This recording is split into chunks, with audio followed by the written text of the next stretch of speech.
Voilà, bonjour à chacun et à chacune. Je m'appelle Françoise Marie. Pendant ce jeûne de 40 jours, le Seigneur m'a guéri de blessures d'enfance. J'ai plusieurs maladies et ma médecin ne voulait pas que je mange du pain, même sans gluten, car tout féculent était mauvais pour moi. Mais avec l'accord de ma médecin, j'ai pu tester différents pains et le 26 mars 2024, ma médecin m'autorisait à manger un pain au levain sans gluten que je fais moi-même, car il était très bien toléré par mon corps. Chouette, enfin je vais pouvoir manger du pain, me disais-je. 14 jours plus tard, je suis amenée par la providence divine à une messe du Père Claudio Barbu qui me dit que le Seigneur m'invite à jeûner au pain et à l'eau. Ça alors, il m'aurait dit cela un mois plus tôt, même 15 jours plus tôt, j'aurais dit, ben, désolé, mais médicalement, ça m'est interdit. Je l'ai donc pris comme un feu vert du Seigneur, puisqu'il n'y avait plus d'obstacle médical à ce jeûne. Ok, mais avec ma candidose, le lien avec la nourriture était très difficile. Je faisais des hypoglycémies à répétition qui me donnaient des tremblements, des maux de tête, de la nervosité, des coups de pompe, et tout ça, c'était pas triste à vivre. Dans la foi, j'ai commencé par un jour de jeûne le vendredi, me répétant sans cesse, ce n'est pas toi, c'est Jésus qui jeûne en toi. Fais-lui confiance. J'utilisais aussi les sacramentaux, c'est-à-dire l'huile bénite et exorcisée et du sel béni exorcisé que je mettais sur mes tranches de pain. Et je buvais de l'eau bénite et exorcisée. Ces sacramentaux m'aidaient dans les combats spirituels qui étaient là. M'appuyant sur Jésus, j'ai persévéré malgré des hypoglycémies qui étaient fortes au début, mais qui ont diminué peu à peu et au fur et à mesure des vendredis de jeûne et aussi du changement de farine. Je suis passée d'une farine demi-complète qui ne me nourrissait pas suffisamment à une farine complète qui me rassasiait. J'ai alors commencé à jeûner 2 jours par semaine, le mercredi et le vendredi. Comme mon corps s'habituait, j'ai fait un jeûne de 9 jours au mois de mai 2024 et un autre de 10 jours en juillet 2024. Rassurée par ces deux expériences positives, je me suis dit que j'étais prête à laisser Jésus jeûner en moi pendant 40 jours, du 15 novembre au 24 décembre 2024. Ce que j'ai fait, mais qui n'a pas plu au malin, car dès le premier soir, il y avait une drôle de panne de courant dans l'appartement. Certaines lampes fonctionnaient normalement, d'autres ne s'allumaient pas, et d'autres fonctionnaient très faiblement. La chaudière en manque de courant fiable s'était mise en sécurité. J'ai eu bien froid. Bizarre quand même comme cette affaire.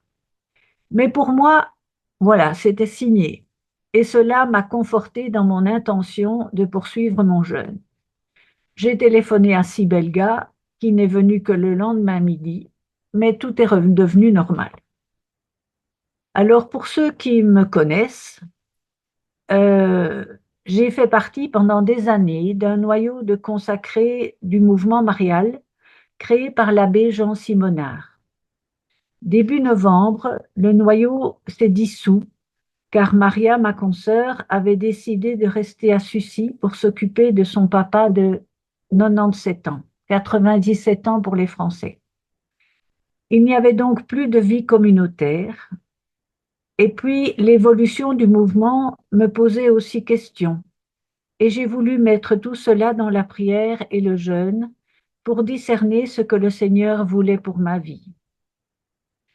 Pendant 40 jours, pendant ces 40 jours, j'ai fait 4 neuvaines à Marie qui défait les nœuds, avec chaque fois une intention différente en fonction des combats intérieurs que je vivais.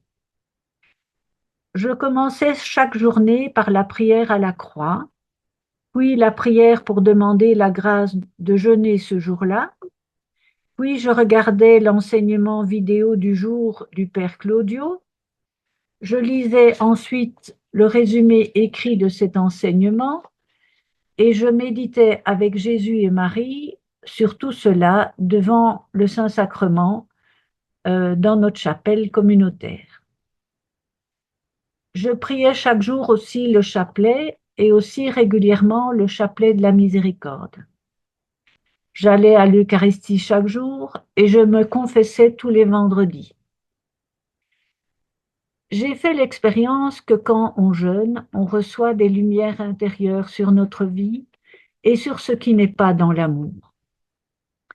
Le Seigneur m'a fait comprendre que j'avais des pardons à donner, mais il y avait bien des blocages en moi, des freins dus aux péchés capitaux, l'orgueil, la paresse, l'envie, la gourmandise, etc. Ne manger que du pain pendant 40 jours ne m'a pas été difficile.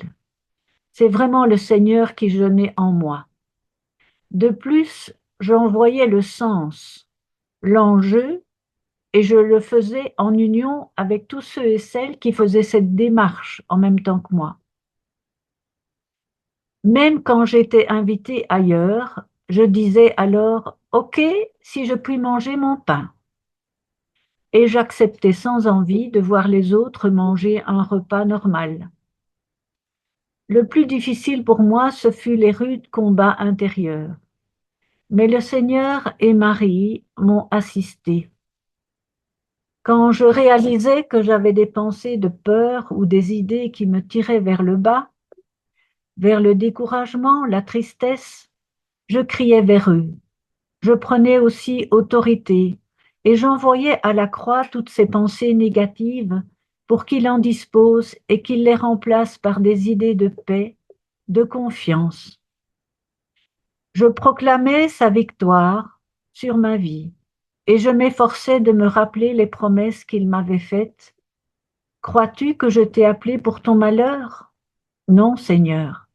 Crois-tu que je peux faire toute chose nouvelle dans ta vie? Oui, Seigneur. Voici que je fais toutes choses nouvelles. Ne les voyez-vous pas? Disait le prophète Isaïe au verset 19 du chapitre 43. Je ne voyais rien, mais je croyais dans les promesses qu'il m'avait faites et je les proclamais tout haut dans notre chapelle ou en me promenant dans la nature, partout où j'étais, surtout dans les moments de doute et de pleurs. Entre-temps, je continuais à prier aussi intensément pour les âmes du purgatoire depuis le 1er novembre. J'avais fait dire un 31 de messe en avril pour le repos de l'âme de mon grand-père paternel. Et pour ce jeûne de 40 jours, maintenant en novembre-décembre, j'avais demandé un 31 de messe pour sa femme, ma grand-mère paternelle. Il faut savoir que j'ai reçu une grâce particulière par rapport aux âmes du purgatoire et qu'après chaque communion, vivant dans la communion des saints, puisque le Seigneur est en moi, je fais une prière spéciale pour elles, les nommant, et je reçois souvent une réponse de ces âmes. Marie-Angela m'avait écrit le 22 novembre que le père un tel, je ne vous dis pas son nom, ça n'a pas d'importance, de la mission Roi en Inde, allait dire le 31 pour ma grand-mère du 25 novembre au 24 décembre. Donc j'apprends le 22 que le 25 va commencer le 31.